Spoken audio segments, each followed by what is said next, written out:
Euzubillahimineşşeytanirracim. Bismillahirrahmanirrahim. Elhamdülillah ve salatu ve selamu ala Resulina Muhammed ve ala alihi ve ashabihi ecmain. Esselamu aleyküm ve rahmetullahi ve berekatuhu.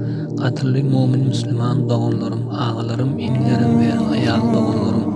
Ana bugün sizin bilen bu başlayan mavzumuzun adı iman yolu mavzusudur.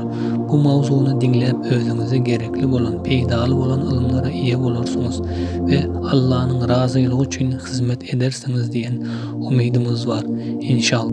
İman näme, yol näme? İman inanç manasını veriyor. Yol da şu imanı alıp barayan yoldur. İmanın öz içine alayan 6 sany şerti var. Birinci şerti Allah'a iman etmek, periştelerine iman etmek, peygamberlerine iman etmek, kitabına iman etmek, kaza ve kadara iman etmek ve ölünden soň gaýta dirilişe iman etmek, yani kıyamet gününe iman etmektir. Hoş, bu iman indi nireden peyda boldy? Kaçan ve nirede peyda boldy? Ondan 1400 yıl ondan ön Arap döwletlerinde, Arap ülkelerinde peyda boldy. Hoş, Araplar bu iman gelmezden nähili ýaşapdy? Olaryň ýaşan halatlary nähilidi? Onu kıskaca size düşündürüp geçeyin. Şol döwürler Araplar şeýle derejede peskeş, tüben bir halatda ýaşaýardylar. Bular butperestdiler. Bulary daşardan sereden adamlar, bulary ýabany diýip bilýärdiler. Näme üçin diýende bular özleriniň ýasap alan butlaryny daşlara, heykellere sığınıp bolgusuz işleri edip şeýle bir derejede tübenleşip har ahvalda ýaşaýardylar.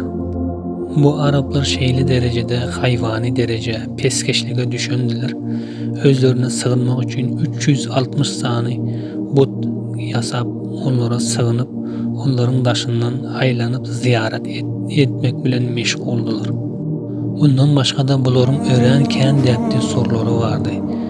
Bular kawum bolup ýaşaýardylar. Bizde Ersari, Yomut, Teke, Nohur diýen ýaly bularda da kawum bolup, kabila bolup ýaşaýardylar. Öz kawum başçysyna, baş serkerdesine, aksakalyna, öz aýalyny bir giýje beren adam abraýly hasap edilýärdi. Bularyň ýene-de bir däpdi sory: eger maşgalasynda gys çağı dogulsa, bunu biraz ululandan sonra diri ýere gömýärdiler.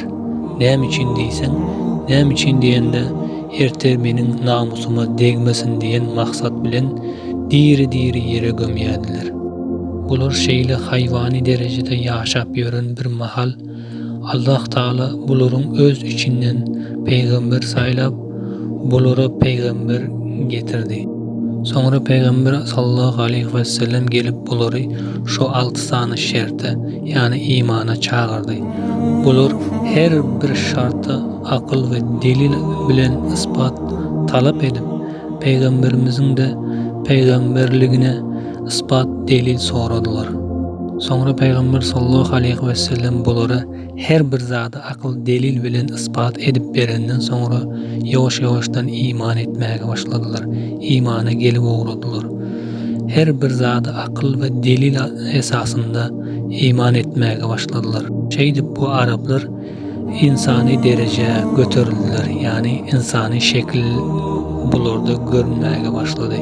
Ne dip diýsek, öňkü edýän hapisa bolgusuz bozuk işlerini etmän goýdular. Şeýdip bular eziz boldular, insani derejeye göterildiler.